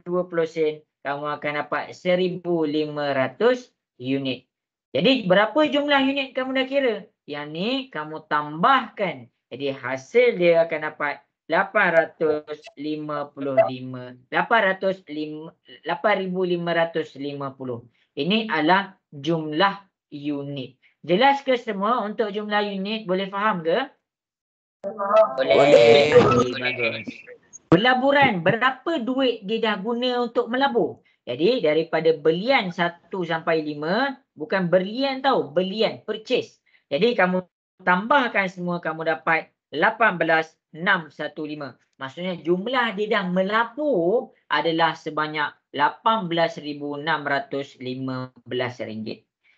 Jadi dekat sini bila kita pergi kepada soalan kos purata seunit, jadi jumlah kita melabur, jumlah melabur per dengan jumlah unit. Ni dia, jumlah unit. Jadi kita tekan RM18,615 bahagi dengan berapa unit? 8,550 unit. Bundarkan pakai 2 titik perpuluhan, kamu akan dapat RM2.18. Ini adalah purata untuk harga seunit. Jadi inilah cara dia. Kita nak tahu, kita nak check kita punya apa orang kata kaunter pembelian kita. Okey. Jadi cikgu harap jelaslah apa yang cikgu cuba sampaikan dekat sini. Yang pertama sekali, cikgu habis tau, cikgu tutup pelaburan. Cikgu ni ada banyak-banyak lagi ni. Okey, yang cikgu nak tunjuk dekat kamu ni pelaburan. Bila kita bercakap tentang pelaburan, dia sama je calculation je. Cumanya cikgu nak nampakkan dekat kamu pelaburan ni apa. Okey, jadi dekat sini yang pertama cikgu dah terang pelaburan ni apa. Yang kedua, cikgu teruskan yang pelaburan ni ada risiko dia. Dan yang seterusnya, dekat sini kita kira, kita nak tahu yang ni risiko rendah, ASB tu. Kita nak kira macam mana nak kira berapa pulangan yang kita dapat. Dia based on dividend. Jadi kita ada buat satu soalan, ada buat 2 soalan dekat sini. Okey, dan kemudian dekat sini kita boleh kira, cikgu ajar kamu nak kira keuntungan bagi pelaburan yang meningkat. Dia based on unit dia meningkat berapa? Ni RM1.60 meningkat jadi RM1.90. Macam mana nak kira dia punya keuntungan? Berapa keuntungan dia? Berapa dia punya ROI? Maksudnya peratus keuntungan. Jadi yang ni kat sini cikgu ajar. Seterusnya cikgu tutup kelas kita untuk pelaburan. Cikgu ajar cara nak mengira bila kita ada banyak pembelian. Tadi kita belajar 1 pembelian. Sekarang ada 5 belian. Maksudnya ada 5 trading. Kita dah buat 5 trading. Jadi kamu kena ingat, apabila kita dah buat 5 kali trading, dekat sini nilai unit tu kamu kena tengok betul-betul. Nilai unit tu berubah. Berubah untuk apa? Ikut ekonomi negara. Okey, jadi dekat sini kamu boleh pertama cara cari jumlah unit. Yang kedua, cara nak kira kos purata per unit bagi setiap pembelian kamu. Habis kat situ untuk pelaburan. Jelas ke semua? Boleh faham ke tu cikgu terang? Boleh. Okey, bagus. Okey, last kelas kita, cikgu memang kena bundarkan. Ya, kita kena bundarkan kepada 2 titik perpuluhan. Kenapa? Sebab dia bermain dengan duit. Bila kita bercakap tentang duit, yang sini RM, yang sini sen. Jadi sen dia mesti ada 2 unit. Kalau kamu buat 2.1 salah. Kalau kamu buat lebih 2.183 kat sini, contoh ada lebih kan? Salah. Dia tengok unit. Itu adalah format. Format ni pakai juga nanti dekat SPM. Okey, habis dah. Okey, last. Pengisian kita yang terakhir. Pengisian kita yang terakhir untuk hari ni apa? Yang terakhir untuk hari ni adalah kredit dan hutang. Kredit dan hutang. Cikgu nak terangkan pula tentang apa yang ada dalam kredit dan hutang. Jadi masing-masing tengah follow up ke? Ya. Okey, kredit tu apa? Okey, bagus. Kredit tu apa? Cikgu nak tahu. Cikgu akan tunjukkan perbezaan dia. Kredit adalah jumlah yang layak dipinjam. Jumlah layak untuk pinjam. Itu adalah kredit. Contohlah, gaji kamu RM2,000. Gaji orang lain RM2,500. Ahmad lah kita cakap gaji Zainal. Okey, gaji Zainal RM2,500. Kalau tak ada kredit dekat sini, dia cakap kat bank, bank saya nak pinjam RM1 juta. Boleh ke? Tak boleh. Sebab apa? Sebab dia tak lepas kredit. Jadi mengikut kamu orang tu punya gaji adalah based on berapa layak dia boleh bagi hutang. Berapa maksimum dia boleh hutang. Kalau orang gaji dia RM5,000, yang boleh dia berhutang lain amount dia dengan orang yang gaji RM1,000. Itu maksud kredit. Hutang ni apa? Hutang ni apa? Hutang ni maksudnya jumlah yang dipinjam. Jumlah yang dipinjam. Jadi contoh cikgu bagi situasi sekarang. Okey, situasi yang pertama cikgu Aman. Cikgu cakap cikgu Aman. Gaji cikgu adalah RM1,000. Contoh, RM1,000. Okey, jadi sekarang jumlah yang layak untuk pinjam untuk RM1,000 ni contoh adalah RM10,000. Jadi itu je cikgu paling layak untuk pinjam. Itu yang layak. Jadi cikgu nak hutang berapa? Cikgu kalau nak pilih berapa nak hutang, tak semestinya cikgu ambil RM10,000. Mungkin cikgu nak pakai sikit je. Cikgu ambil RM5,000. Jadi yang ni adalah hutang cikgu. Ini adalah hutang cikgu. Ini adalah kredit cikgu. Jelas ke penjelasan kredit dan hutang kat situ? Boleh faham? Boleh. Jadi bila orang cakap kad kredit, kad kredit adalah kad yang menentukan berapa banyak kita boleh hutang. Contoh dekat situasi ni. Bila cikgu punya kredit RM1,000, jadi amount maksimum untuk kad kredit cikgu pakai adalah RM10,000. Itu maksudnya kad kredit. Kad yang kita, kad kredit tu, kad yang orang cocok-cocok nak beli tu kan. Okey, kad kredit. Okey, jadi dekat sini, bila kita ada kad kredit, maksudnya kad tu dia dah setkan dah. Oh, gaji cikgu RM1,000. Maksudnya, dekat situ jumlah yang cikgu boleh pakai untuk guna kad kredit tu maksimum RM10,000. Itulah bila kamu faham kredit tu apa, baru kamu faham apa fungsi kad kredit tu. Jadi RM10,000 tu maksimum. Jadi kalau cikgu nak hutang RM5,000 boleh ke? Boleh. Cikgu swipe je kad kredit tu. Swipe. Okey, itu untuk kredit dan hutang. Jadi dekat sini cikgu akan terangkan apa dia. Mungkinlah cikgu tak sempat nak habiskan. Ada soalan gitu nak tanya? Ya. Kenapa kredit dia boleh RM10,000 je? Apa? Kenapa kredit dia boleh pinjam RM10,000 je? Okey, kredit ni ditetapkan oleh pihak bank. Ini contoh. Selalunya kalau keadaan sebenar, contoh. Okey, ini keadaan sebenar. Cikgu masuk pula keadaan sebenar. Selalunya kredit tu dia bergantung kepada gaji kita. Kita nak kad kredit, dia akan minta bank statement. Dia akan tengok gaji kita berapa, dia akan tengok penggunaan duit kita berapa, dia akan tengok cash flow kita macam mana. Sebab apa? Sebab bank nak bagi kad kredit, kalau dia tersalah bagi kad kredit dekat orang yang tak sepatutnya. Apa maksud orang yang tak sepatutnya? Maksudnya orang tu tak bekerja lagi, student, nak ada kad kredit. Macam mana dia nak bayar hutang kad kredit tu?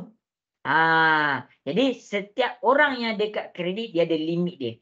Dan setiap orang yang ada kad kredit, dia mesti mampu bayar hutang yang dipinjam.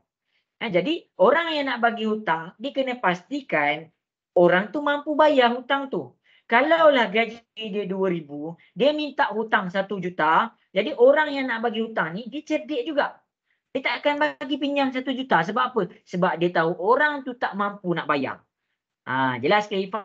Boleh faham? Boleh cikgu. Boleh. Faham. Okey, yang lain macam mana? Jelas ke yang lain? Boleh faham ke?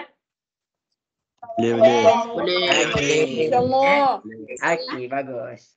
Jadi, selalunya cikgu terlupalah benda ni sebab cikgu tak ada kad kredit. Cikgu tak mohon. Jadi, kad kredit ni contoh. Yang A gaji dia RM2,500 sebulan. Selalunya penggunaan kad kredit adalah 2 kali gaji. 2 kali gaji. Contoh 2,500. Jadi dia akan bagi kad kredit. Kad kredit dia, limit dia adalah RM5,000. 2 kali gaji. Contoh macam mana nak tahu kita dah habis kad kredit? Jadi dekat sini bila kita swipe masa kita nak beli tu kan, kita swipe kad kredit anda disekat. Maksudnya limit tu dah lebih. Limit tu dah lebih. Jadi bahaya jugalah kad kredit ni. Kita dah tengah tak ada duit. Tapi nak beli barang. Pakai je kad kredit dekat situ. Itu antara cons. Cons untuk kad kredit. Maksudnya keburukan. Keburukan antara keburukan secara orang yang salah gunalah. Dia akan mudah nak beli tu, nak beli ni. Padahal duit dia cukup-cukup makan je. Itulah antara penyebab yang mana orang akan terjerumus dalam hutang. Kenapa terjerumus dalam hutang? Okey, kat sini yang cikgu nak highlight kan. Masa cikgu tak lama, tapi cikgu nak terangkan konsep. Kenapa ramai orang terjerumus dalam hutang? Okey. Kad kredit dia RM5,000. Kalau dia lambat bayar, dia ada peratus kenaikan. Contoh, bulan Januari, kita cakap bulan pertama, dia pakai kad kredit dia RM1,000. Tapi dia tak bayar pada bulan pertama tu. Lepas tu dia naik bulan kedua, dia dah tak jadi RM1,000. Dia akan naik mengikut rate yang ditetapkan oleh bank kad kredit tu. Jadi, hutang dia terus meningkat. Dia jadi RM1,300. Jadi, bila dia tengok kat sini, dia lagi tak mampu nak bayar. Jadi, dekat sini, bulan yang seterusnya, dia akan meningkat lagi banyak. Dia akan jadi RM1,600. Kemudian, bulan keempat dia terlupa nak bayar lagi. Jadi dekat sini, dia akan meningkat RM1,900. Berapa dia meningkat? Dia bergantung kepada rate bank tersebut. Jadi sebab itulah. Dekat sini, contohlah, ni kita cakap dia pakai kad kredit bulan 1 je. Dia pakai kad kredit bulan 1 je. Kalau dekat sini, dia nak pakai kad kredit bulan kedua. Tapi dia tak bayar lagi RM1,000. Dia pergi swipe lagi RM1,000. Jadi hutang dia dekat bulan kedua, dia jadi RM2,300. Ini kita cakap sekali penggunaan. Sekali penggunaan dan dia tak bayar terus. Jadi dia hutang RM1,000. Bila orang kalau hutang RM1,000, dia tengok jumlah yang dia kena bayar RM1,900, dia down. Dia rasa macam, aku tak nak bayar lah benda ni. Jadi bila dia tak nak bayar, dia tak nak fikir. Jadi bila dia tak nak fikir, dekat situlah nilai hutang dia terus meningkat. Sebab tu semalam cikgu ada terangkan dekat kamu semua, bank bukan perkhidmatan. Orang kata, bank bukan buat apa perkhidmatan awam. Maksudnya apa? Bank ni bukan adalah sesuatu buat amal jariah. Tak, dia nak keuntungan. Jadi keuntungan ni nak didapat daripada mana? Antaranya adalah daripada rate yang dia naik untuk kredit dan hutang. Jelas ke semua? Boleh faham? Boleh. Okey, lepas tu bank buat kat mana? Takkan ni je. Setiap bank pun ada pelaburan dia. Maybank ada pelaburan dia. Bank pun melabur. Bank melabur bukannya RM10,000, RM20,000, kadang-kadang jadi juta. Bank melabur, Bank Islam melabur, Maybank melabur, RHB melabur. Jadi dekat situlah dia dapat kukuhkan organisasi bank dia. Jadi bank tu cara dia buat duit. Dia pun melabur dan antara income yang dia dapat adalah dia pakai kad kredit. Jadi orang kena bayar lebih. Orang kena bayar lebih. Okey, cikgu ada masa lagi 10 minit. Cikgu nak terang. Cikgu nak terang contoh. Masing-masing boleh tengok dekat sini. Mungkinlah cikgu tak sempat nak pergi kat sini, tapi cikgu nak nampakkan kamu tentang gambaran. Jadi masing-masing boleh tengok kat depan. Seseorang kalau dia nak beli kereta, kita cakap tentang kereta. Tengok tengah tengok ke? Nak dengar suara sikit? Tengah tengok ke? Ya. Yeah. Okey. Kereta ni orang kalau kita tak sempat nak tengok modul, kita tak sempat nak habiskan ni, cikgu akan tunjukkan apa yang berlaku di situasi sekarang. Okey. Gaji orang biasa kita anggap average 2,500 lepas grad. Kereta harga dia 50,000. Kita tolak kos living cost. Lepas tu kos apa kos ni? Okey, tinggal RM1,000. Contoh RM1,000. Jadi kalau dia nak tunggu RM1,000, nak simpan RM1,000 nak beli kereta, selepas 50 bulan baru dia dapat kereta. Kamu faham tak 50 bulan tu berapa tahun? Dia nak kahwin lagi, dia nak ada anak lagi. Jadinya dekat sini harga kereta memang standard RM50,000. Kita cakap RM50,000. Ada yang lebih, ada yang kurang. Kat sini cikgu ambil contoh RM50,000. Jadi dekat sini, apa yang orang ni buat? Orang ni akan pergi pinjam bank. Orang ni akan pergi pinjam bank. Bank pula. Orang ni akan pergi pinjam bank. Jadi, dia pinjam bank dan dia pinjam bank RM50,000. Bank pun bagi duit dia RM50,000. Dan dia guna RM50,000 untuk bayar kereta. Jadi sekarang ni, dia kena bayar, di kereta dia dah dapat. Kereta dia dah dapat. RM50,000 tu yang dia nak kena bayar tu adalah pada bank. Dia nak bayar RM50,000 tu pada bank. Jadi dia kena tengok agreement. Kalau orang tu nak bayar pada bank RM50,000, lepas tu bank untung macam mana? Bank untung macam mana? Kalau orang tu pinjam RM50,000 daripada bank, bank minta RM50,000, dia tak untung. Jadi dekat sini kita ada kadar faedah. Kita ada rate dia. Bank akan bagi rate. Sebagai contoh, masing-masing boleh tengok dekat sini.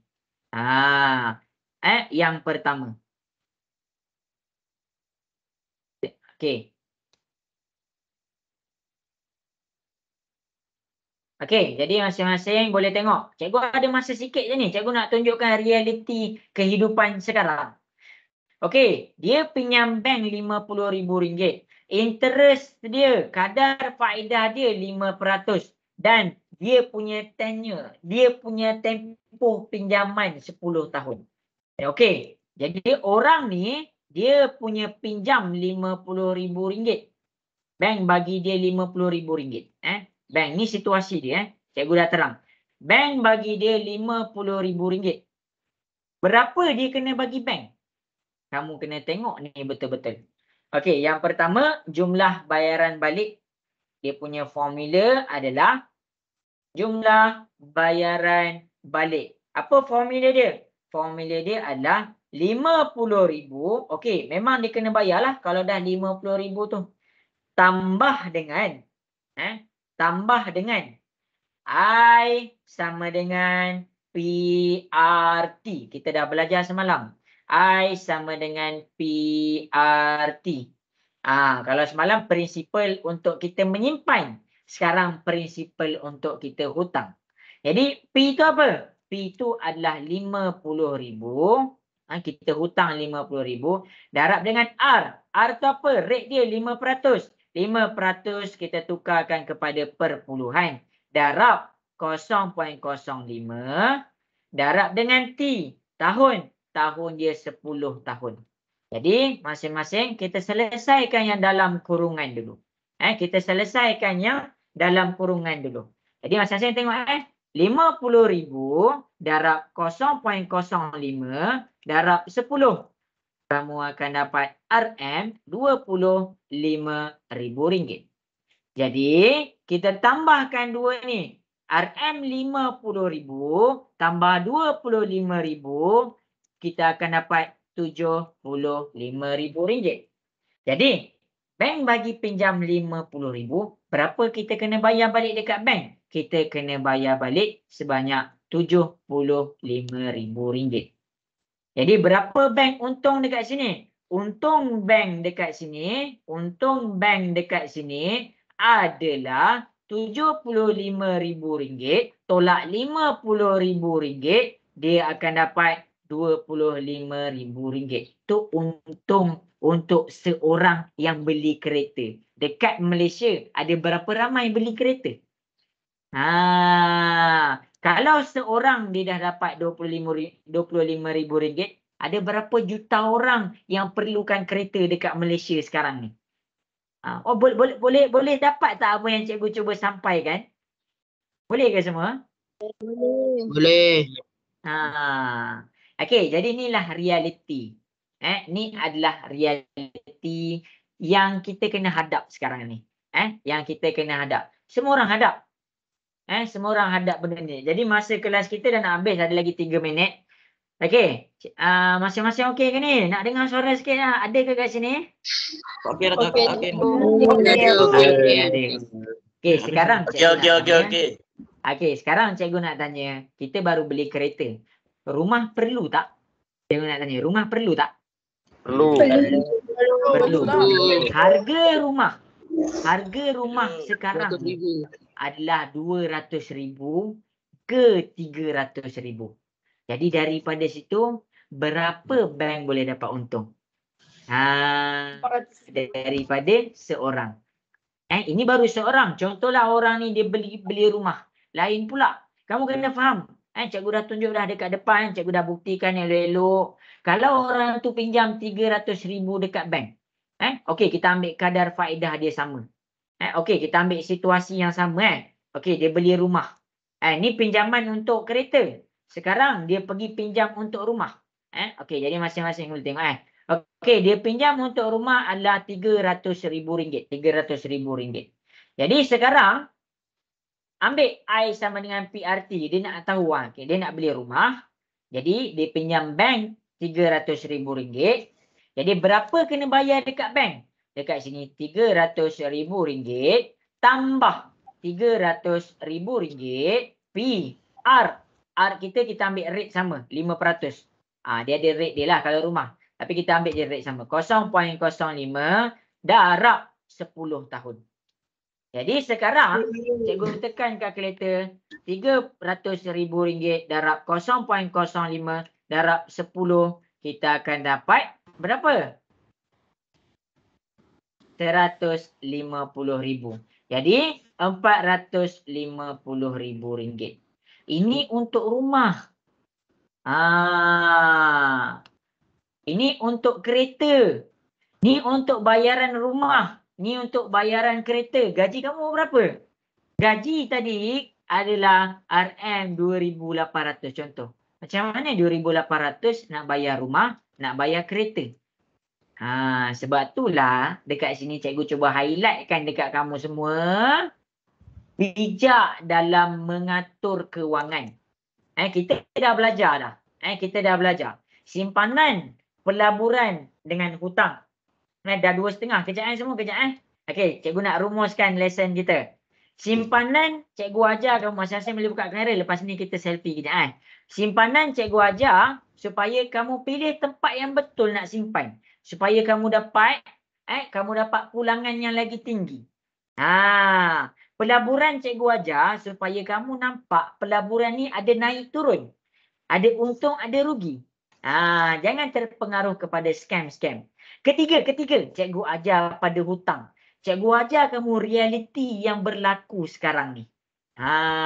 Itulah dia yang kita kena hadap pada 2024. Jelas ke semua? Nak dengar suara sikit. Bagus.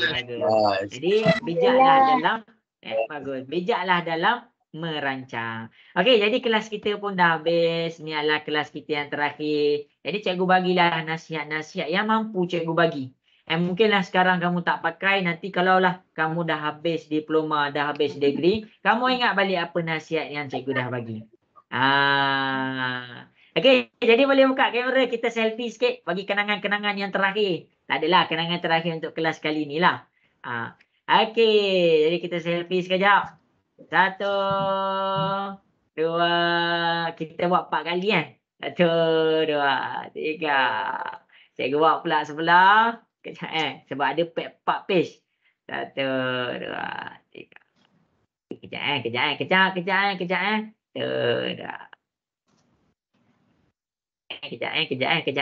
Okey. Last. Okey semua. Jadi sampai situ sajalah yang mampu cikgu kongsikan untuk cuti sekolah kali ni. Minta maaf salah silap. Jadi kalau ada apa-apa masalah boleh je WhatsApp cikgu. Jadi sampai situ sahaja kelas kita untuk sesi kali ni. Selamat berehat, selamat makan tengah hari. Assalamualaikum warahmatullahi wabarakatuh. Bye semua. Terima kasih cikgu.